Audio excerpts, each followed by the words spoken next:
चमत्कार और मंत्र। और उन्होंने कहा अच्छा फिर बताइए कि आपके वहाँ इतने तरह के फूल होते हैं। वहीं बैठे बैठे मैंने उनको 40 फूल बता दिए और हर फूल में अत्यंत सुगंध है। अब मैं देखती हूँ यहाँ भी आपको चाहिए कि ऐसे ऐसे फूल जैसे कि चमेली है, चंपा है और पारिजातक है, इसका वर्णन आपको देवी महात्म्य में मिलता है।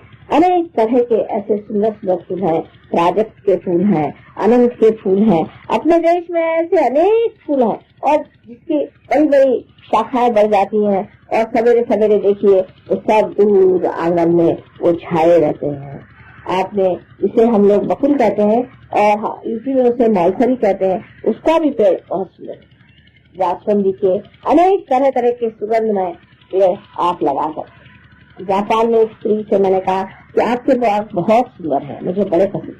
क्या सुंदर तो है, देखिए आर्टिफिशियल है, नैसर्गिक नहीं है। और इंडियन किसी भी बाग में जाए तो बड़ी सुगंध रहती है और सुगंध अपने देश की विशेषता, इस मिट्टी की विशेषता। आपको आश्चर्य होगा, हम लोग इसे समझ नहीं पाते कि खस में भी इतनी सुगंध है और हर चीज में इतनी सुगंध है। हम लोगों को पता नहीं कि बाहर के देशों में आप मिट्टी में हाथ नहीं डाल सकते, अगर डाल दीजिए तो हाथ में फोड़े आ जाएंगे, ब्लिस्टर्स आ जाए, क्योंकि वहाँ की जमीन जो है वहाँ के पाप से तप्त होने के कारण वहाँ चूना है। आप कहीं हाथ नहीं डाल सकते जब तक आप ग्लव्स से पहनिए, आप मिट्टी में हाथ नहीं डाल सकते। लंदन में तो मैंने पहले सोचा था कि मैं वहाँ बाग करूंगी, तुम्हारे की वहाँ भी बाग किया जाए, लेकिन जब देखा कि वहाँ की मिट्टी ऐसी है, मैंने कहा छोड़ दिया। मेरा कोई शौक ही वहाँ छूट गया। मैंने कहा बाबा अपने हिंदुस्तान में जाके सारा काम करेंगे, ये तो जमीन कुछ और ही है। ये जमीन पर आप खड़े हुए हैं जिसकी एक एक कण कण से इतना सुंदर सुगंध बहता है। जब जरा सी बरसात हो जाती तो कितना सुंदर सुगंध इस सुंदर भूमि से आता है। और आप लोग भी कुछ न कुछ पूर्व पुण्याई से इस देश में पैदा हो और इस देश में बसे हुए।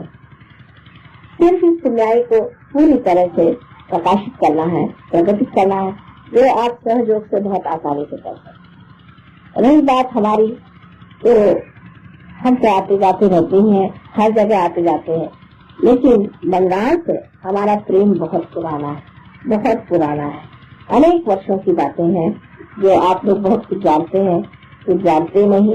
बड़ी कठिन बातें हुई हैं, बहुत तकलीफें उठाई और इसको इतना समृद्ध किया और इतना इसका सुंदर वन बनाया। और उसके बाद अब देखते हैं कि यहाँ पर इतनी गरीबी, इतनी परेशानी, इतना जहाँ पर ये भूत विद्या होगी, जहाँ जहाँ पर ये भूत विद्या होगी वहाँ वहाँ गरीबी है। अब आप कहें कि यहाँ टाइफून आते हैं और आप लोग उसे नष्ट करें। और आपको मैं एक किस्सा सुनाती हूँ। मैं एक बार चूक गई, वहाँ पर बहुत से लोग मुझे लेने आए, वहाँ बहुत रईस लोग रहते हैं, मोटरे मोटरे लेके आए। मुझे बड़ा आश्चर्य हुआ ये सब मेरे पास क्यों आए। पता हुआ कि ये लोग वहाँ तंबाकू की खेती करते। उनके घर में सब इंग्लिश टाइल्स लगी हुई, सब इंग्लिश बाथ लगे हुए, सब ये लोग इंग्लैंड तंबाकू बेचते और वहाँ से सब इंग्लैंड से चीजें इम्पोर्ट करके अपने घर में बड़ी शान से लगाए हुए। और भाई हम तो जरा साफ कहना ही पड़ता है, चाहे बुरा मानो चाहे भला मानो।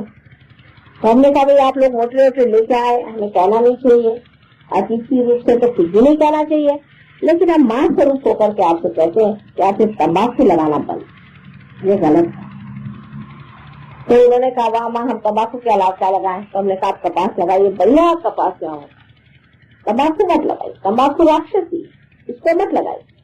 तो कहने लगे कि नहीं पर हम थोड़ी पीते हैं, ये तो हम इंग्लैंड बेचते हैं। मैंने कहा वाह, अगर इंग्लैंड बेचते तो कोई पाप नहीं। कहने उन्होंने अपने को इतना सताया, पीने दो तंबाकू और मरने दो उनको।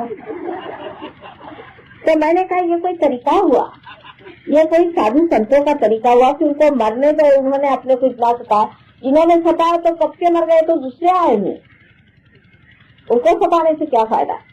लेकिन वो किसी तरह से नहीं माने। लेकिन जब मैंने कहा कि नहीं इसको बंद करना पड़ेगा, ये ठीक नहीं, तो वो लोग बहुत नाराज हो गए। उसके बाद हम इधर उधर देखने गए तो देखा कि बड़ी गरीबी, एक तरफ बहुत अमीर लोग और एक तरफ बहुत ही गरीब लोग, बंगाल से भी गरीब लोग पेड़ पे रहते। देखा ये कैसे, कहने ये लोग हैं, ये बड़ी प्रेत विद्या करते हैं, स्मशान विद्या करते हैं, ऐसा करते हैं, वैसा करते हैं, उसी से पैसा कमाते हैं। मैंने कहा पैसा क्या कमाते हैं, तो पेड़ पे रहते हैं, उनकी हालत तो ये। उसके बाद मैंने उससे एक बात कही, इशारा, देखिए आप समुद्र के किनारे बैठे हैं, संभल के रहिए, समुद्र आपका पिता है, और जो पिता है वो अत्यंत पवित्र है, उसके किनारे बैठ करके आप ये गड़बड़ काम मत करिए, जब ये बिगड़ गया तो आप सबका सर्वनाश होता है। तो उन्होंने कहा कि ऐसे कैसे हो सकता है, मैंने कहा हो जाएगा, देख लीजिए। एक तो हमने आपको चेतावनी अब दे दी, अब चेतावनी के बाद फिर जब गड़बड़ हुई है तो फिर हमसे न करें। उसी साल वहाँ पर एक बहुत बड़ा इसी तरह का एक टाइफून का नाना आया और वो सबको लटका गया, सब लोग पेड़ पे लटक गए, हजारों लोग। उसके बाद सब जब मैं दिल्ली आई तो सब मोटरे लेके दिल्ली पहुंची कि माँ हमको माफ कर दो। हमने कहा बेटा आप क्या माफ करने का, जो था सो तो गया, ये तो गड़बड़ तुमने काम करा, मैंने तुमको चेतावनी। यही मैं कह रही हूँ, ये चेतावनी आ रही है अब, ये गलत लोगों को यहाँ से हटाइए। और वहाँ के जो गरीब लोग ये करते थे, ये तो विद्या स्मशान विद्या आदि, वो सब के सब पेड़ में लटके हुए नजर आए। तो जिस वक्त ये काली विद्याएं और इस तरह की चीजें चलती हैं तो वो सकिंग कर ले, वो अंदर अपने अंदर खींच लेती हैं इस तरह से आतंक को, जो बाहर से आकर के सब लोग नष्ट भ्रष्ट कर देते। हालांकि हमारे आने से पहले अधिकतर ऐसा होता है, इंग्लैंड में भी हमने देखा, जहाँ भी हम जाते हैं तो बड़ी बिजली कड़कती है, बहुत बरसात होती है, सब एकदम साफ धुल जाता है तो हम पहुँचते। लेकिन तो भी लोगों की समझ में नहीं आता है कि हमें अपनी सफाई खुद ही करना चाहिए।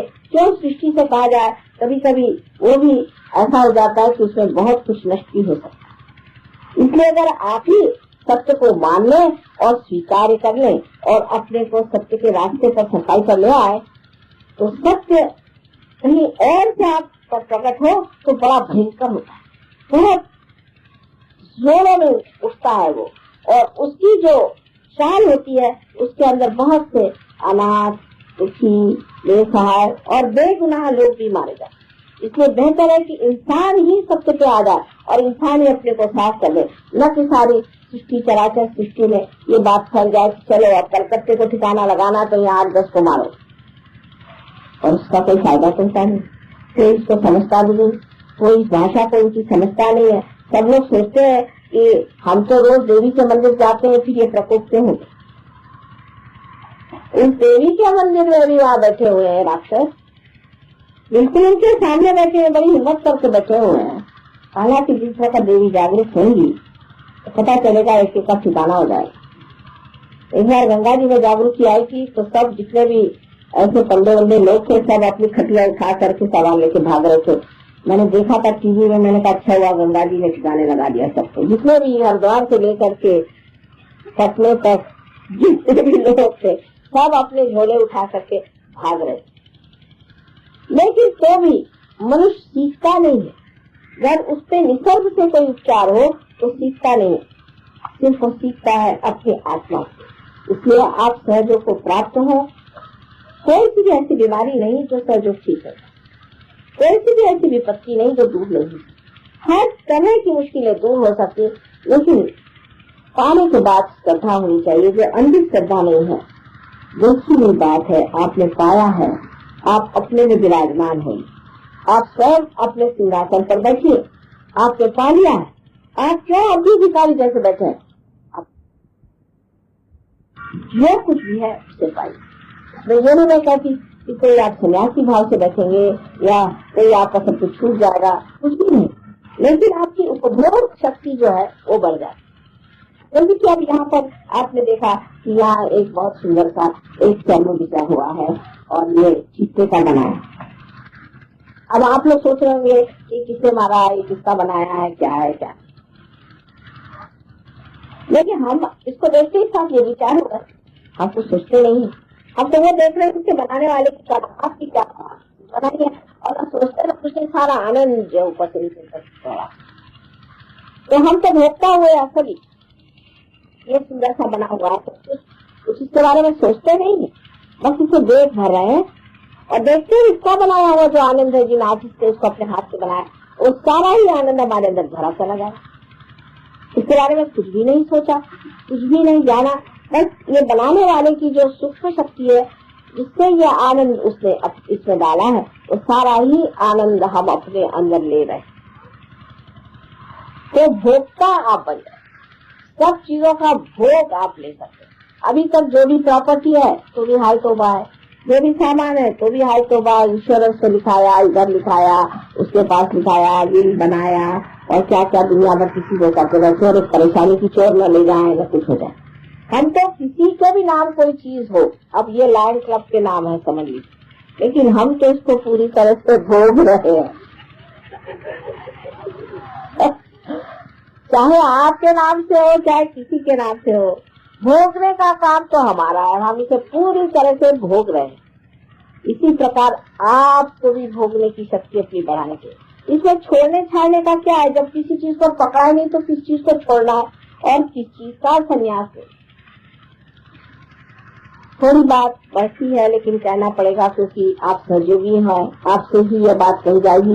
पर ये बात मैं जब जनरल पब्लिक में कहूँ तो 50% लोग उठ करके भाग जाए। दूसरी बात ये कहने की, आपको सब चीज भोगना है,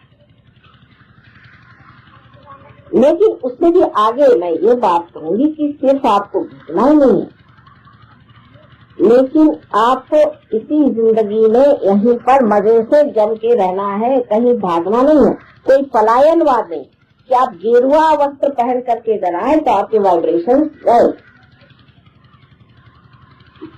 रावण भी तो आया था गेरुआ वस्त्र पहनकर, विशेषकर गेरुआ वस्त्र से मुझे बड़ी चिढ़।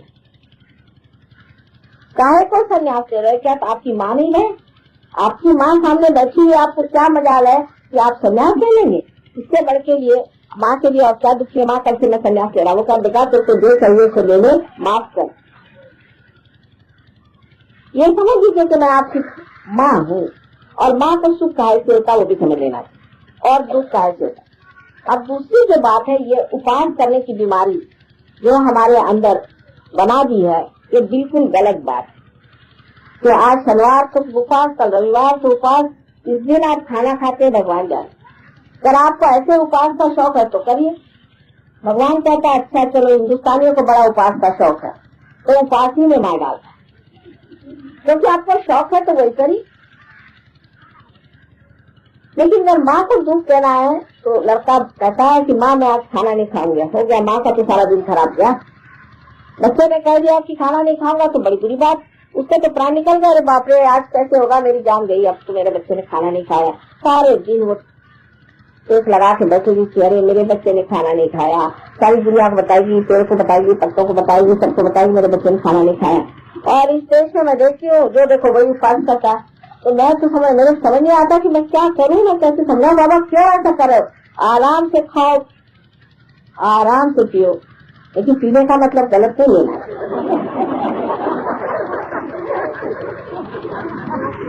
वो चेतना के विरोध में बात जाती है वो लेकर।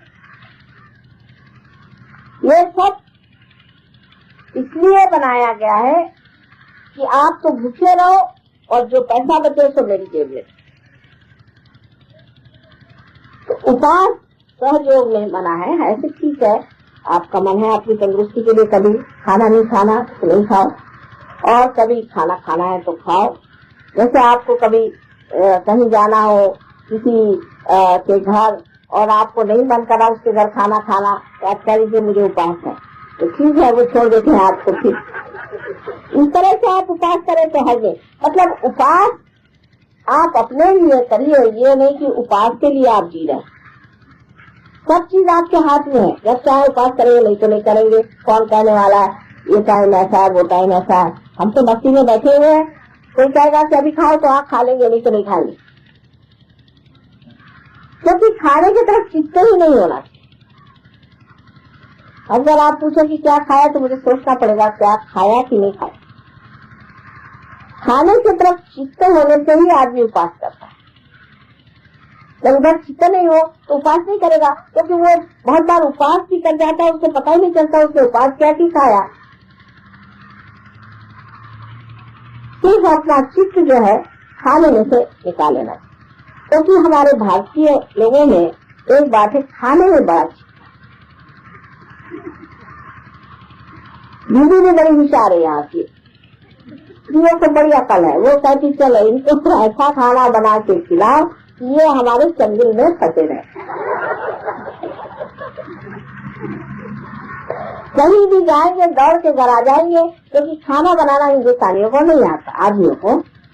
तो औरतों ने उनका ऐसा बना दिया कि खाना तो बना नहीं सकते, और बीवी क्या बना रही इधर जान, तो बीवी इसी पर आपको पटा ले, और इसीलिए चित्त हमारा ज्यादा खाने पे रहे।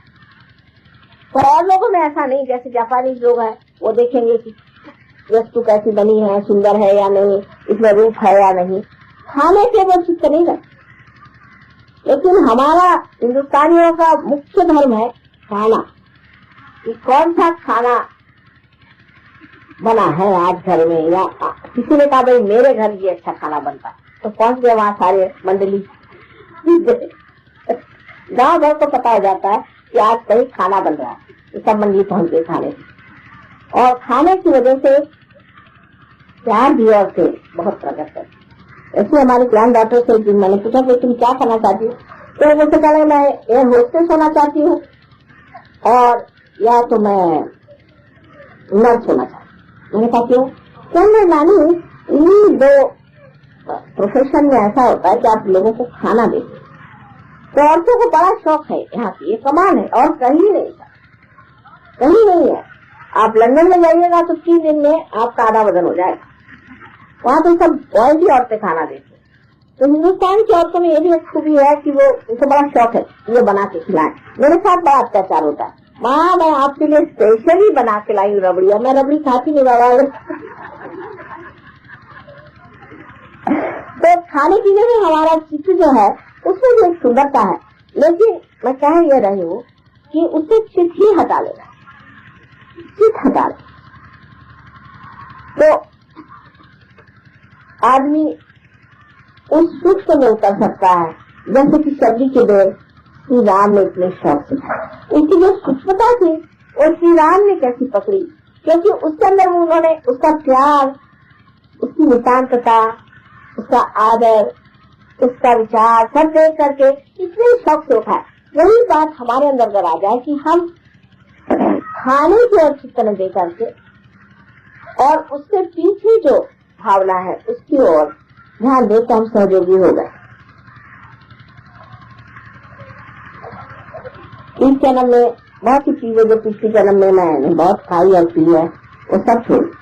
जैसे वर्णन है कि देवी को श्रीखंड बहुत पसंद है, मैं बिल्कुल नहीं खाती हूँ, और पूरन पोड़ी पसंद है, बिल्कुल नहीं खाती हूँ, और दूध बिल्कुल नहीं पीती हूँ। सब चीजें जो होती थी सब छोटी छोटी उस जन्म में कर लिया, अभी जन्म में क्या खाने, अभी जन्म में भूतों के खाने के लिए इतने है कि मेरे पास पेट में जगह ही नहीं रहती और कुछ खाने के लिए। आप लोगों से मिलकर बहुत आनंद हुआ, जैसे बहुत बिछड़े हुए मेरे सब कुछ मिल गए। इस कलकत्ता में एक बार जागृति आ जाएगी तो आप देखेंगे कि यहीं पर सब चीज अत्यंत सुंदर हो सकती है, और वो होनी चाहिए। परमात्मा लालायित है आपको आशीर्वादित करने के लिए, सिर्फ आप इसे झेल सके इतनी ही बात। तो मेरी कोई बात का